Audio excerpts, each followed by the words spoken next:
welcome back to the video on the F1 channel, and today we are looking at Liam Lawson and yeah, obviously the conundrum that he is given the whole Red Bull team really, because with his stellar performances, you know, knocking out Max Verstappen in Singapore qualifying, going on to get points, toughest race of the year, etc, etc, beating Tsunoda in a Japan Grand Prix, yeah, just really impressive stuff. And that's kind of left the question is, surely he deserves an F1 seat, but where's there an offering? And it isn't coming in the Red Bull family, because Max Verstappen and Sergio Perez are being retained at Red Bull, and Daniel Ricciardo and Yuki Tsunoda are being retained at AlphaTauri.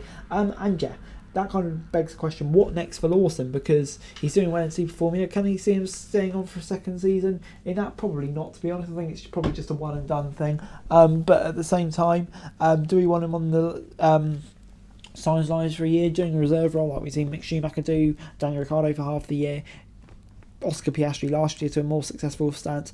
No, that's not ideal for any driver, and it'll take him time to get back in the groove of things, presuming he has to have a 2025 seat. So what's the Red Bull do with Liam Lawson? Surely there is only one logical option, and that's to push Williams for the Logan Sargent deal, and get him to replace Sargent. We obviously seen how well it's worked out for Alex Albon, a driver in the Red Bull stable who went there. I think learning off him for a year it would do him wonders, and getting an F1 car, getting ready for the Red Bull family. But yeah, obviously there are caveats to this. Would Williams really want a driver on loan for a season? I would argue they will, because I mean, I think when you look at the shortlist, for me, Lawson, what he's proved so far, surely has to be the best driver available and on the market for them.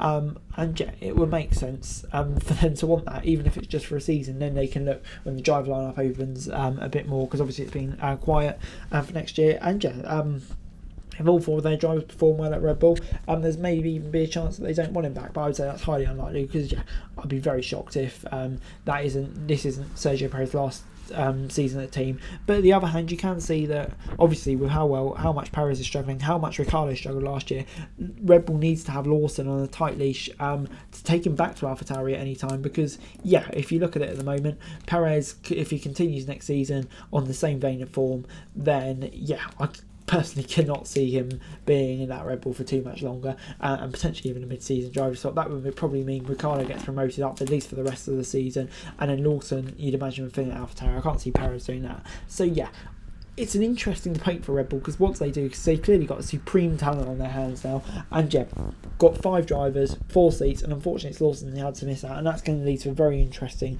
kind of next year in his career, presuming he unfortunately has to spend it on the sidelines. But anyway guys, that's it for the video. Thanks so much for watching. Like, share, subscribe, next time for daily F1 news. Subscribe to the channel, it's been greatly appreciated. Thanks so much for watching. Peace out.